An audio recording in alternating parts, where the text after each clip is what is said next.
Boat నెక్కగలవా ఓ నరహరి తెడ్డు వేయగలవా? పూర్తి వివరాలకు చదవండి రేపటి సాక్షి దినపత్రిక. తిహార్ జైలు నుంచి విడుదలైన అనంతరం ఎమ్మెల్సీ కవిత చేసిన వ్యాఖ్యలవి. తాను కేసీఆర్ బిడ్డనని, తాను మంచిదాన్ని మొండిదాన్ని, కానీ జైలుకు పంపి తనను జగమొండిగా తయారు చేశారని చెప్పారు. వడ్డీతో సహా తిరిగి ఇచ్చేస్తానంటున్నారు ఆమె. పూర్తి సమాచారాన్ని అందిస్తారు మా కరెస్పాండెంట్ వెంకటేష్.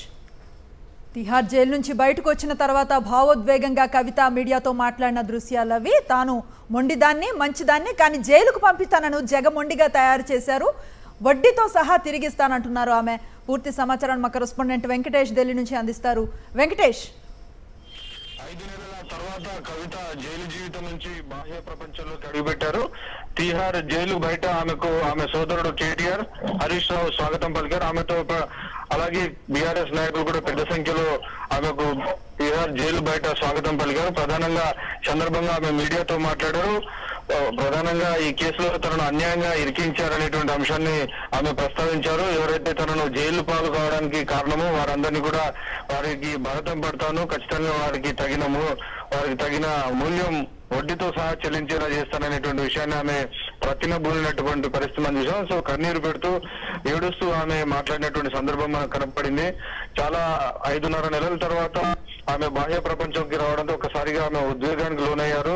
5.5 నెలల పాటు తన కుటుంబానికి పూర్తిగా దూరం చేశారు. సో వారు ఎవరైతే చేశారో ఈ పని వారికి ఖచ్చితంగా వడ్డీతో సహా చెల్లించే విధంగా తన చట్టపరంగా పోరాటం చేస్తాను, అలాగే రాజకీయంగా కూడా తన పోరాటం కొనసాగిస్తానని ఒక రకంగా కవిత తిహార్ జైలు బయట ప్రతిజ్ఞ చేసినటువంటి పరిస్థితి. తాను కేసీఆర్ కూతురుని, ఫైటర్ కూతురుని, సో పోరాట యోధుని కూతుర్ని, కాబట్టి నేను కూడా పోరాటం చేస్తాను. తన పోరాటం ఖచ్చితంగా చట్టపరంగా లీగల్ గా ఫైట్ చేస్తాను, అలాగే ఇటు రాజకీయంగా ఫైట్ చేసి తనకు ఎవరైతే అన్యాయంగా కేసులో ఇరికించారో వారిని భరతం పడతానని ఆమె ఈరోజు తిహార్ జైలు బయట ప్రతిజ్ఞ చేసినటువంటి పరిస్థితి. సో మొత్తానికి 5 నెలల తర్వాత ఆమె బాహ్య ప్రపంచంలోకి అడుగుపెట్టారు. నేరుగా ఆమె తిహార్ జైలు నుంచి నేరుగా బీఆర్ఎస్ పార్టీ కార్యాలయానికి వెళ్తున్నారు. సో బీఆర్ఎస్ పార్టీ కార్యాలయంలోనే ఆమె ఈ రోజు రాత్రికి బస్ చేస్తారు. రేపు మధ్యాహ్నం 2:45 విస్తారా ఫ్లైట్ లో ఆమె ఢిల్లీ నుంచి హైదరాబాద్ బయలుదేరబోతున్నటువంటి పరిస్థితి. ఈలోగా రేపు కూడా సిబిఐకి సంబంధించినటువంటి ఒక కేసు ఉంది.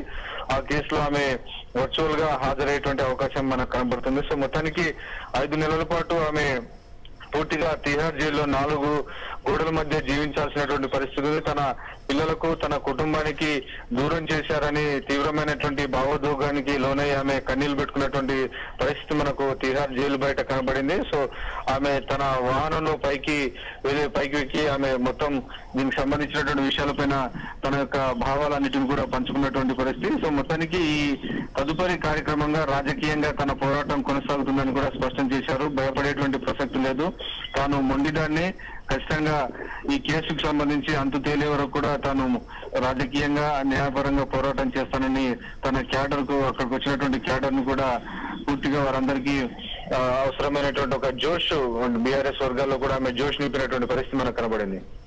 వెంకటేష్, చూస్తూ ఉన్నాం ఒక రకంగా భావోద్వేగానికి గురయ్యారు. 5.5 నెలలుగా ఒక స్త్రీగా తన కుటుంబానికి దూరంగా ఉండటం అనేది కొంత నరకప్రాయం. ఇలాంటి శిక్షని ప్రమేయం లేకుండా కల్పించారని ఆమె భావోద్వేగానికి గురవటాన్ని చూసాం. సేమ్ టైం నేను ఖచ్చితంగా తిరిగిస్తాను అన్న ఒక వార్నింగ్ లాంటి మెసేజ్ ని కన్వే చేయడాన్ని ఎట్లా చూడొచ్చు?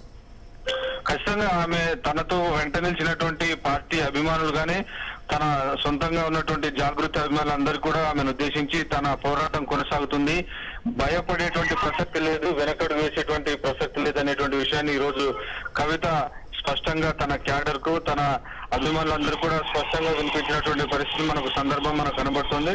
డెఫినెట్ గా కవిత దాదాపు 5.5 నెలల పాటు జైల్లో ఉన్నటువంటి నేపథ్యంలో ఆమె కుటుంబానికి, తన పిల్లలకు దూరమైనటువంటి నేపథ్యంలో ఖచ్చితంగా ఈ మానసికంగా ఆమె 4 గోడల మధ్య మానసిక క్షోభ అనుభవించింది. సో ఆ నేపథ్యంలోనే ఆమె చాలా ఈ రోజు ఒక గట్టి వార్నింగ్ కూడా ఇచ్చారు. ఎవరైతే తనను జైలు పాలు కావడానికి కారణమయ్యారో, ఎవరైతే తనను అన్యాయంగా ఈ కేసులో ఇరికించారో వారందరికీ కూడా తగిన బుద్ధి చెప్తానని చెప్పారు. అలాగే ఈ కేసుకు సంబంధించి ఈ కేసులో తనకు ఎలాంటి ప్రమేయం లేదు, ఈ కేసులో ఎలాంటి ఆధారాలు లేవు, తనను అన్యాయంగా ఇరికించారనేటువంటి విషయాన్ని కూడా ఈ రోజు ఆమె కోర్టు దృష్టికి తీసుకొచ్చినటువంటి ఈ రోజు తన అభిమానులందరి ముందు స్పష్టం చేశారు. తాను ఎలాంటి తప్పు చేయలేదు, తాను కేసీఆర్ కూతురును, తప్పు చేసేటువంటి ప్రసక్తి లేదనేటువంటి విషయాన్ని ఈ రోజు ఆమె తన అభిమానుల ముందు తన క్యాడర్ ముందు చెప్పారు. సో ప్రధానంగా 5 నెలల తర్వాత ఆమె బయటికి రావడంతో ఒక్కసారిగా తీవ్రమైనటువంటి భావోద్వేగానికి లోనే కన్నీళ్లు పెట్టుకున్నారు. Right, thank you Venkatesh. జై తెలంగాణ, జై తెలంగాణ. 5.5 నెలల తర్వాత మీ అందరినీ కలవడం చాలా సంతోషం. ఇవాళ ఇక్కడికి వచ్చినటువంటి టిఆర్ఎస్ పార్టీ కార్యకర్తలకు అందరికీ మీడియా మిత్రులకు హృదయపూర్వకంగా నమస్కారాలు.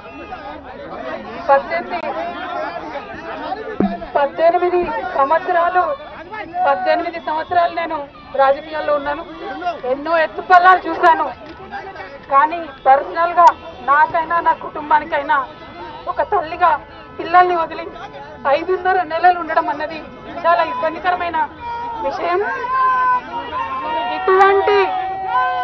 ఇటువంటి ఇబ్బందులకు నన్ను నా కుటుంబాన్ని పాలు చేసిన వారికి తప్పకుండా వడ్డీ సమేతంగా చెల్లిస్తాం.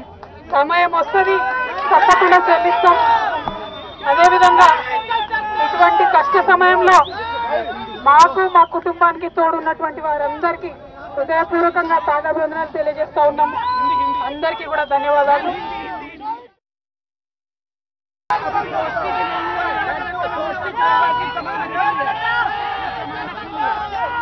ఎవరి గురించి చెప్పే అవసరం లేదు. నేను తెలంగాణ బిడ్డను, నేను కేసీఆర్ బిడ్డను. నేను తప్పు చేసే ప్రసక్తే లేదు. నేను మొండిదాన్ని, మంచిదాన్ని. అనవసరంగా జైలుకు పంపి నన్ను జగమొండిని చేసిండ్రు.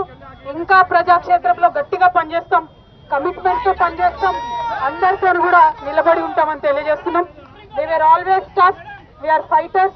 We will fight it out legally. We will fight it out politically. We were always tough. By sending us to jail illegally, they only made BRS and KCR's team unbreakable. Thank you. Jai Telangana, Jai Hind.